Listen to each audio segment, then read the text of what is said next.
잠언서 18장 말씀을 읽습니다. 오늘 이 말씀에서 역시 두 종류의 서로 다르게 살아가는 삶의 모습이 대조적으로 표현되고 있습니다. 여호와 하나님을 의지하지 않는 자, 그리고 하나님을 의지하는 자, 그러한 자들의 서로 다른 삶의 모습, 그리고 나타나게 될 열매, 이것이 오늘 우리가 읽은 본문 속에서도 여전히 확인이 됩니다. 여호와 하나님을 의지하지 않는 자, 그러한 자들을 두고 미련한 자들이다, 이렇게 부릅니다. 오늘 우리가 읽은 이 말씀의 부분에 보면은 그러한 자들의 특징 몇 가지로 소개가 되어 있는데요.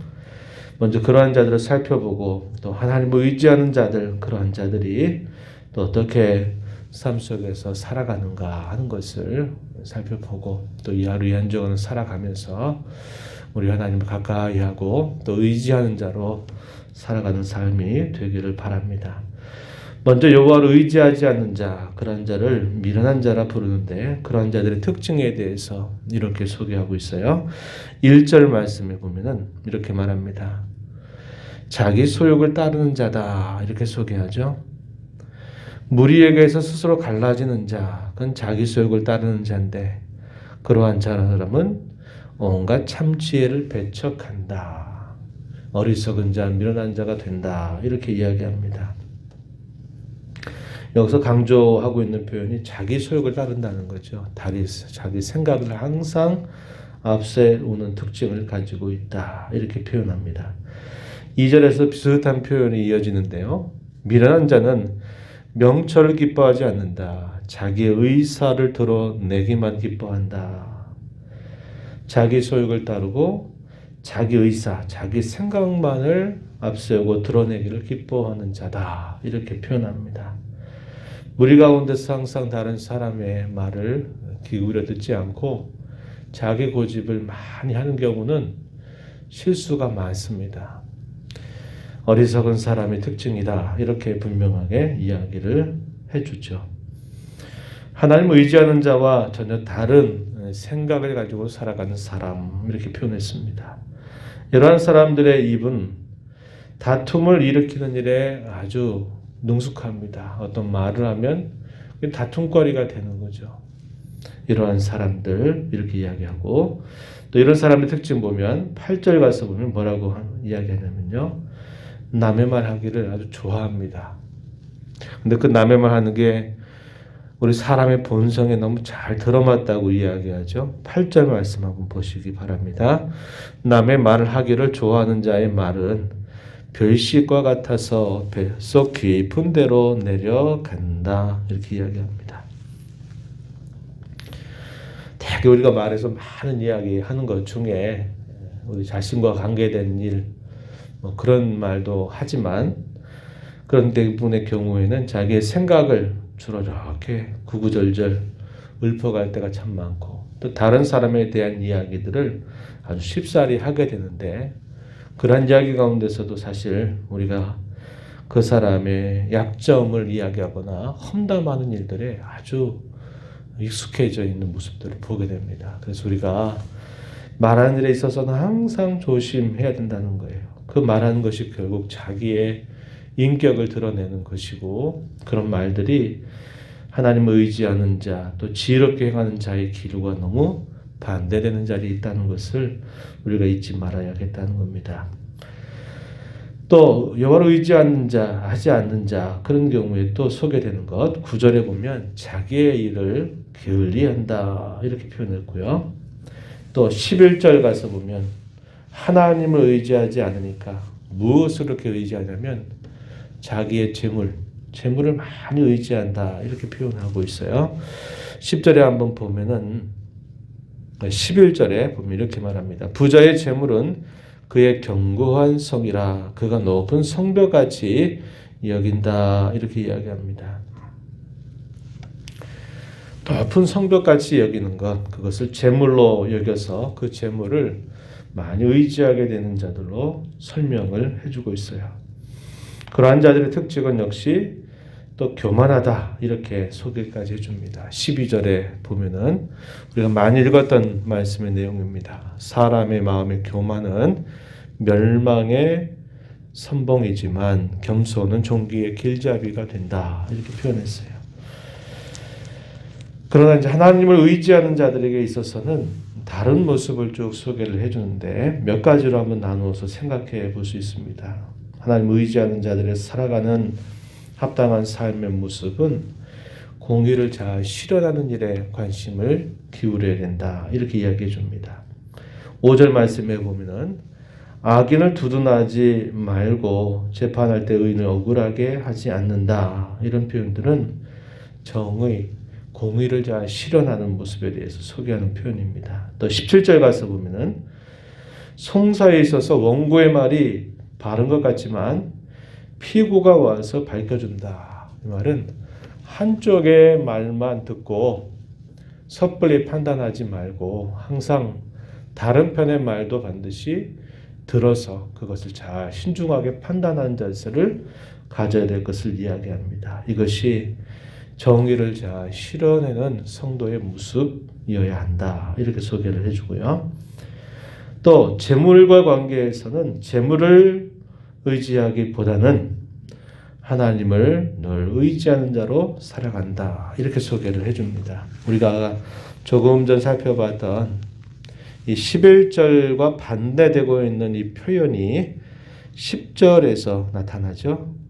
부자의 재물은 그의 견고한 성이 된다. 그가 높은 성벽같이 여기지만 하나님을 의지하는 자, 그러한 자는 여호와의 이름을 견고한 망대처럼 여기고 하나님을 의지하고 그분께 피한다라는 것을 이야기하죠. 10절 말씀에 여호와의 이름은 견고한 망대라 의인은 그리로 달려가서 안전함을 얻는다. 하나님을 더 깊이 의지함으로 진정한 안전과 만족을 얻게 된다라고 이야기해주고 있습니다.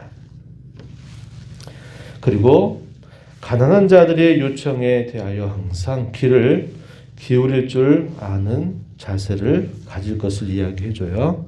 23절 가서 보면 가난한 자는 간절한 말로 구하여도 부자는 엄한 말로 대답한다. 이렇게 표현했습니다. 우리가 앞에서 읽어봤던 여러 말씀들에 보면은 이 가난한 자들에 대한 배려, 그들을 향한 사랑, 이것이 대단히 강조되고 있다는 것을 우리에게 말해줍니다. 우리의 일반적인 경제적인 생활에 있어서 이러한 면들을 오늘 우리가 읽은 말씀은 소개해주고 있고요. 사람과의 관계에 있어서도 다툼을 일으키고 또 서로 화목하지 못하는 것이 아니라 화목을 잘 이루어가는 자세를 가질 것을 이야기해 줍니다. 19절 말씀도 우리가 좀 주목해서 볼 수 있는 표현이에요. 보시면 이렇게 말합니다. 노엽게 한 형제와 화목하기가 견고한 성을 취하기보다 어렵다. 이렇게 말하죠. 이러한 다툼은 산성의 문빗장 같다. 너무나도 단단해서 열 수 없을 정도다. 이렇게 소개를 해줍니다.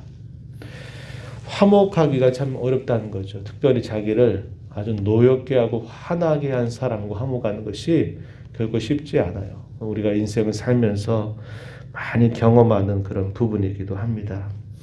그러나 지혜로운 사람은, 하나님을 의지하는 사람은 화목을 잘 이루어가는 일들에 힘을 기울인다. 이렇게 이야기해 주고요. 친구들을 많이 사귀는 것보다 더 중요한 것은 좋은 사람을 자기 친구로 사귀는 것이다. 이렇게 이야기를 해줍니다. 24절 마지막 절 가서 보면은 많은 친구를 얻는 자는 해를 당하게 되지만 어떤 친구는 형제보다 친밀하다. 이 말은 많은 사람들을 그저 이렇게 구분 없이 사귀고 많이 친구들을 두는 것보다도 참되고 진실한 그런 친구를 두는 것이 더 좋다. 이렇게 우리에게 이야기를 해줍니다. 말하는 일에 있어서는 다툼을 일으키지 않는 거죠. 항상 화목을 이루어가는 일에 있어서 말을 하게 되고 또 다른 사람의 말하는 것을 조심하는 자세를 갖습니다. 그리고 잘 듣는 자세를 항상 가질 것을 이야기해줘요. 13절 가서 보면은 사연을 듣기 전에 대답하는 자는 미련하여서 욕을 당하게 된다. 우리가 아까 읽었던 17절 말씀에서 송사에 있어서 먼저 온 사람의 말을 듣고 그게 맞는 것처럼 보여도 다른 사람이 와서 그 사실을 밝힌다 이렇게 표현했죠. 비슷한 표현입니다. 사연을 듣기 전에 대답하는 자, 어떤 상황인지도 제대로 파악도 하지 않은 채 그건 이거야 이렇게 말하는 것들, 이런 부분들을 조심해야 된다라고 우리에게 알려주고 있습니다. 사람이 어떤 말을 하느냐 하는 것이 대단히 중요하고 그 입술의 열매를 결국 사람들이 먹게 될 것이다 라고도 이야기해 줍니다. 21절 말씀에 보면은 죽고 사는 것이 혀의 힘에 달렸다. 혀를 쓰기 좋아하는 자는 혀의 열매를 먹게 될 것이다. 이렇게 이야기해 줍니다. 그래서 말하는 일에 있어서 우리가 어떻게 하나님의 자녀로서 말을 해야 될지에 대해서도 본문 속에서 우리에게 잘 교훈을 해줍니다. 마지막으로 마음가짐에 관해서는 항상 교만한 마음들을 물리치고 늘 하나님 앞에 겸손한 자로 살아가는 자세를 취한다는 거죠. 12절 우리가 읽었던 말씀에 보면 겸손이 종기의 앞잡이가 된다, 길잡이가 된다 이렇게 우리에게 소개를 해주고 있습니다. 마음이 굳세고 마음이 강건하기를 또 힘을 쓴다는 거죠. 14절에 보면은 심령이 그의 병을 능히 이기지만 심령이 상하면 그것을 누가 일으키겠느냐, 그럴 수 없다고 이야기하죠. 하나님을 의지하는 자의 심령은 견고하고 강건해지게 된다는 겁니다. 오늘 우리가 읽은 여러 말씀들을 우리가 마음에 기억하면서 또 이 하루 한 주간 하나님을 알고 섬기는 성도로서 우리 삶 속에서 힘쓸 것들 잘 새겨서 또 힘써 살아가는 삶이 되기를 진심으로 바랍니다. 하나님 아버지, 이 새벽 시간에도 저희들을 주께로 인도하여 주셔서 오늘도 찬양을 드리며 또 주시는 말씀에 귀를 기울여 듣게 하시고 말씀에 의지하여 하나님의 은혜를 구하면서 또 이 하루 한 주간을 살아가게 해주심을 감사합니다.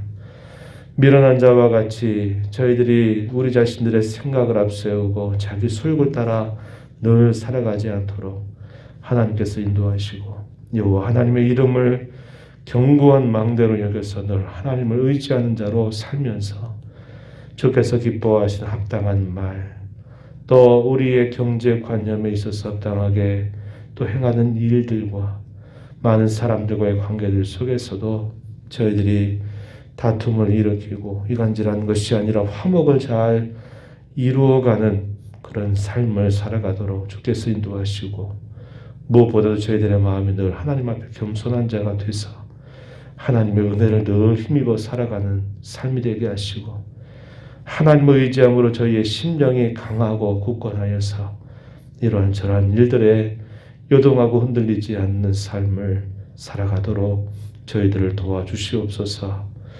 은혜의 보좌 앞에 나왔습니다. 하나님 앞에 간구하며 나아가는 모든 심령들의 간구에 귀를 기울여 주시고 기도 가운데서 주와 교제하는 귀한 시간 되게 하시고 하나님의 은혜를 힘입어서 또 공경 가운데 살아가는 삶이지만 믿음으로 힘써 하나님 앞에 살아가는 저희 모두가 되도록 인도하여 주시옵소서. 귀하신 예수님의 이름으로 기도하옵나이다. 아멘.